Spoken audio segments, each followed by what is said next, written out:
strong people, Kalle Beck here from StartingStrongman.com, and I'm back in my office, and I think I need some furniture because it's echoey. Let's see how this works. Maybe you'll hate it, and maybe you won't, but this is how this video is going to be.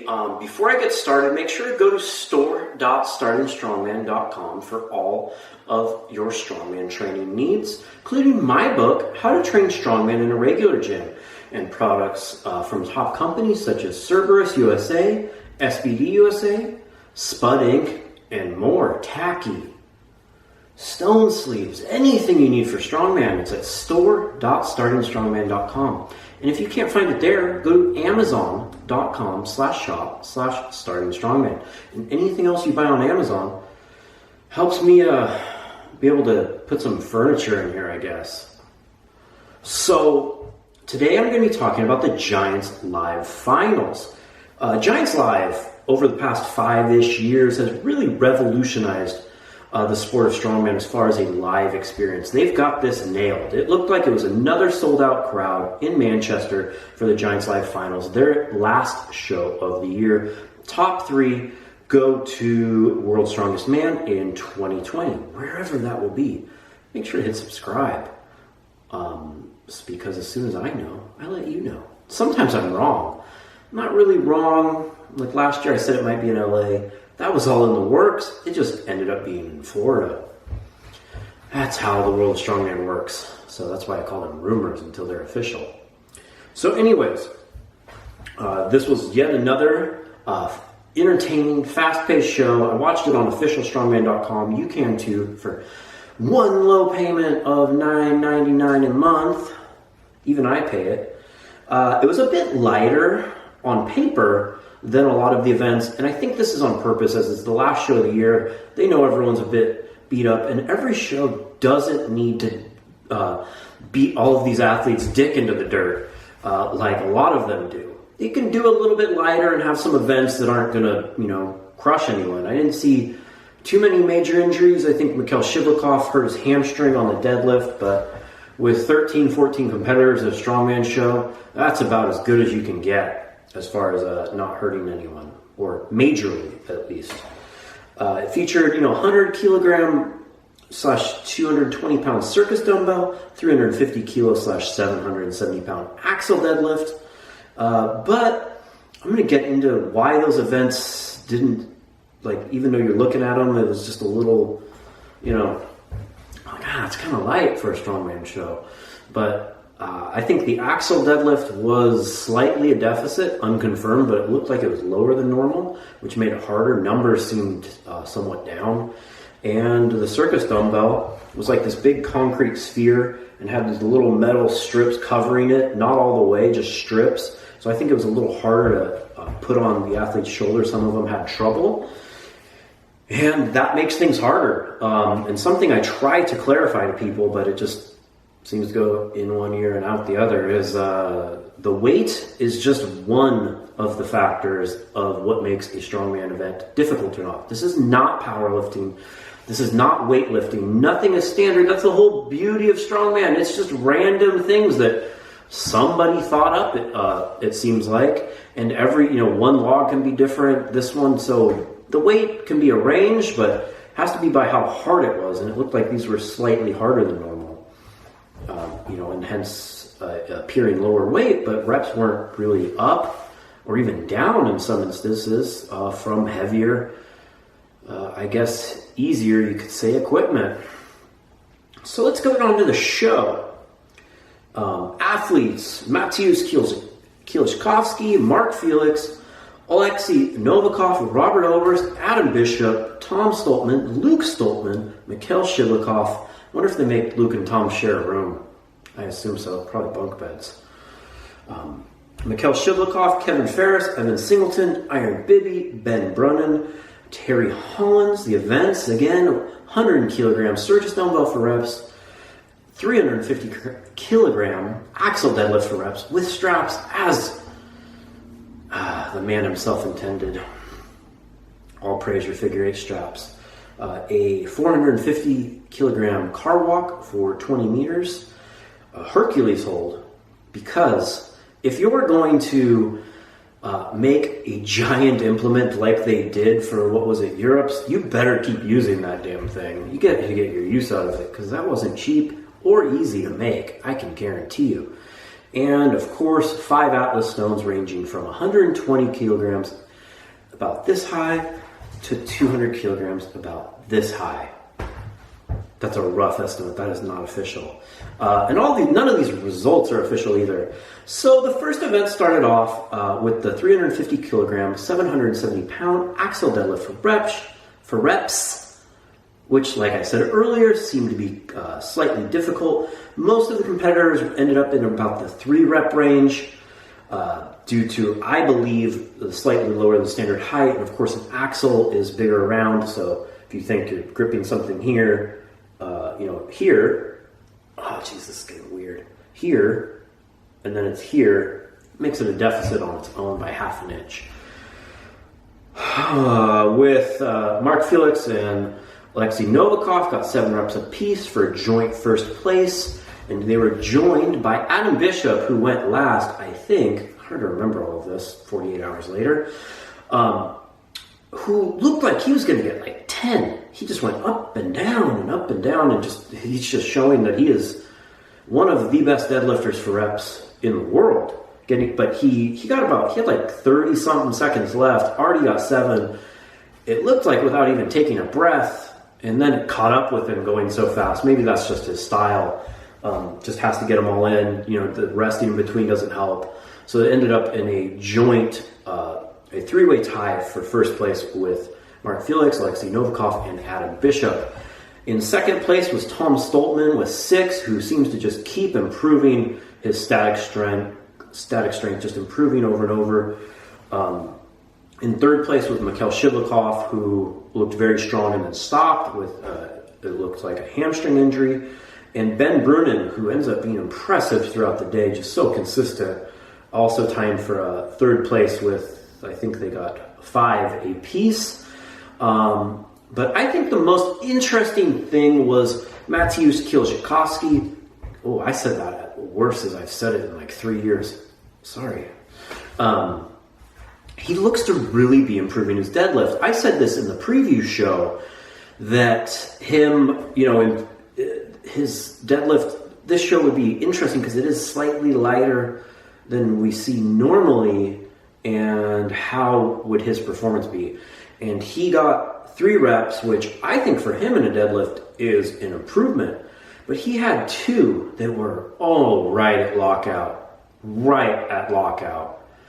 A nicer judge than Magnus for Magnuson probably would have given him those reps. I'm not even sure if Magnus was his judge, but Magnus is a very strict judge. So I'm going to just assume, since they weren't given, they were. I'm not saying they should have, but they were right there. And that was big points. That would have put him in a 3-way tie for third place. Kielczykowski getting third place in a deadlift, that would have broke the internet. Not really. People maybe would have talked about it in the comments on this video, but that's huge. He was, inches, fractions of an inch, 2 times, 2 missed lockouts away from being in a third place finish in deadlift. Of course, a tie when 3 other people tied for first, but that's improvement. But when that happened, you go, oof, that was a couple points there. And he did all of the effort and expended all of the energy to get them, and then still miss them. Is that going to haunt him? We go on to event 3, the 100 kilogram / 220 pound Circus dumbbell. And in that, it was, Iron Bibby and Evan Singleton got 7 reps apiece. They're getting this little rivalry going. It seems like, I think Evan Singleton's forcing a rivalry with just about anyone who he can. Definitely has the showmanship going out there. He's from a WWE background. Promoters, of course, love that. I'm a fan of it, but you just gotta find a gimmick and really stick to it. Something that I really liked about the Eddie Hall / Robert Oberst rivalry was a lot of people didn't know what to believe. This is obviously, with Singleton, a gimmick, a presence, it's where like, you know, Eddie would just, and Obi would leave things deadpan, and you're like, huh, maybe they really do hate each other. But either way, I think it's good that someone's trying something. I mentioned it, you mentioned it, people mention it. Plus, you know, he's got 7 reps apiece, and which was good enough for 3rd place with Mr. Iron Bibby, who got called up late. Looked very good, an impressive showing for Evan. After, I think he got 3 in the deadlift. I'm going to run through, make this video even longer. I'm going to go back to the axle deadlift. And actually, no, I'm not going to do that. I'm just going to do the highlights. This will be way too long. And I looked at the time and I don't have it. Anyways, yeah, very impressive showing for Evan and Iron Bibby, 7 reps apiece. Then Novikov went and got 8 reps. We knew going into it that the 2 favorites for this event were Novikov and Kielczkowski. Proved true to form. And Kielczkowski went up and just clipped him, getting 9 for 1st place, making up points from that deadlift. So after 2, Novikov is in a clear 1st place overall. Into the car walk, an iconic event. It's that lovely Beetle. It's got high mileage by this point. This thing's been used forever, but they have the safety squat bar in there. It's about 440 kilos, 990 pounds, just under 1,000. 20-meter course. Robert Oberst was the early leader with 14.46 seconds, which ended up good for 4th place overall. Evan Singleton then went and put a few seconds between himself and Oberst with a time of 11.25 for 3rd. And Iron Bibby, 11.12, which is just off of Lawrence Chalet's world record of 11.05. Then Kielczkowski went against Novikov. And holy crap, 10 seconds flat, and had slightly slow start. He could be in the 9s. This is like when Usain Bolt broke that other fast world record. I think it was 400 meters. How does Kielczkowski get faster? He was already so fast, and he's getting stronger and faster and bigger. It was very impressive performance. And he looked like he had he was like, you know, his leg or something was hurting him a little bit on the deadlift. Didn't seem to slow him down the rest of the contest, though. So he got 1st place overall. Novikov dropped a good amount of points here, ending up in... he got 16.49, and there's a lot of people around the 16-ish mark, so that was good for like 7 points, so I'd put him like mid-pack. I'm not going to do the math in the middle of this video. Then we went on to the Hercules hold, and yeah, you got to use this thing. People are like, oh, I'm sick of it. I think it's a great event. You're going to do 5 events this quick. It beats up the athletes. They need something in between that is hard, but not really gonna hurt them. Like you do a yoke into a frame, it's kind of the same thing, where then we're doing a more pure grip test. I think it's great. Robert Oberst again put up a solid time in this with 79.63, which ended up good for 2nd overall. Right before him, Ben Brumming went, and he just was right there all day. Like, let's see, he got joint 3rd in axle, Circus dumbbell. He ends up 7.5 points, so that's about mid-pack. So that would be, but 4 when there's a lot at 3, so that was big points. You know, he got so that would probably be his worst performance of the day. Car walk, he gets, you know, he's like 5th-ish with 8 points, 15.76. Yeah, I think that's 6th. And then, you know, the Hercules hold, he ends up in 3rd place, breaking a minute, 75.14. Very impressive display. I think he was a late call-up, and he really made the most of this opportunity. I like when someone can just never really... I think the Hercules hold was probably his, you know, most like, wow, people kind of noticed it because you're staring at someone for over a minute straight. But, just, you know, never really anything super, you're like, wow, look at that all day. But, you know, just being consistent, never really making a mistake is how strongman is played, and he ends up with a great performance in the end. Robert Oberst, then, you know, he was flirting with Mark Felix's record. I think it was about 4-ish seconds off, you know, minute and 19. I think Felix was like a minute 20 something at that point. ends up, in second place overall. Some big points for him.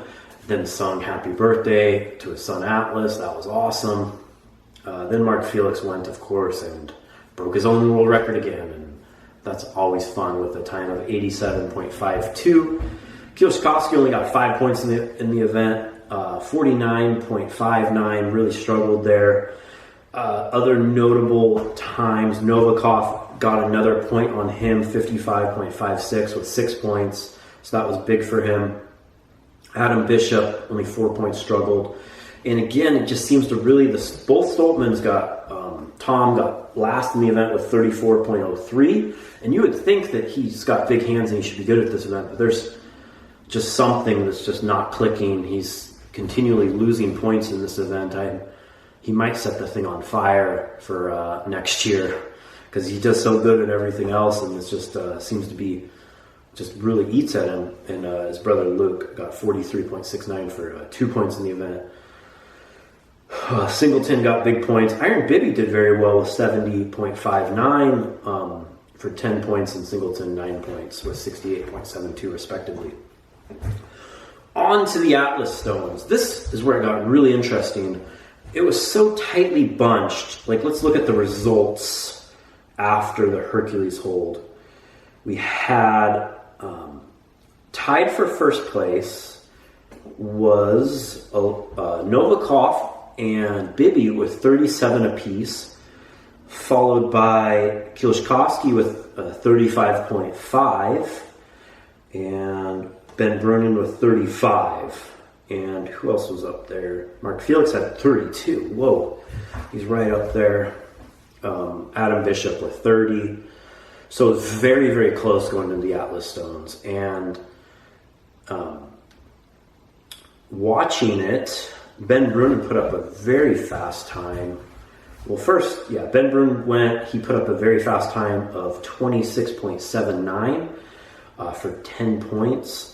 So that would have been 4th overall. Mark Felix, so he ended up with 45 points overall. And Mark Felix, again, third in the Stones, 26.53, 11 points overall, 43 points, which I think puts him in 4th on the day. Then Kiliszkowski went against Nova. I don't think he went against Novikov. How'd that go? Anyways, he got 21.15, which wasn't the fastest time, but was very fast. Did enough for 12 big points. Put him up at 47.5 points on the day. Got into first place, and that's because Novikov, he put up the first stone, and he's a little shorter. Sorry, banged that. And it cost him, went back down on his head. He somehow saved it, which saved disaster. It saved his spot on the podium. Does it in 28.6, which that's not even that slow, but it just cost him too many points. Ends up with 45 points, 8 points on the day. But it's just the wrong people got ahead of him was the problem. And in between him, like Felix. Which ties him with Ben Brunin, who then the tiebreaker is your stone time. So Ben ends up in 2nd place overall, Novikov 3rd. Tom Stoltman won it once again, won the stones with 20.88. Yeah, and that was and that's what happened. Kiliszkowski won it 2 years in a row. Looking super impressive. It's always good to see Kiliszkowski win something, as he's always 2nd and 3rd, and his talent is as high or higher than just about anyone in the sport. Iron Bibby had a rough go. He got only 3 points in the stones, damn near last. Only loading 4 of the stones. He did. Just unfortunate.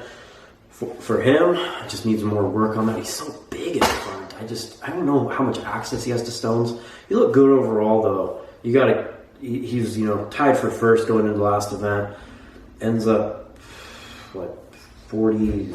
Singleton ends up with 40 points, so that's good for their rivalry. They're tying on that. So I think he ended up around 5th-ish, 6th, something like that. But awesome show, awesome performance. Of course, go to officialstrongman.com to watch it, not just me talk about it and look at my notes. Of course, hit subscribe. Let me know what you thought in the comments below. And I guess next is Arnold Europe. You can watch my preview for that on my channel. And I will be bringing up my recap of that whenever it comes up. And if you want to listen to this, if you're listening to the audio version, you can subscribe on YouTube. And if you're listening to this, watching this on YouTube, and you'd rather not look at my face, you can go and search the Strong Talk podcast wherever you listen to podcasts and hit subscribe. Follow me at Let Kalle Lift and at Starting Strongman for all of the latest strongman news and truck stuff.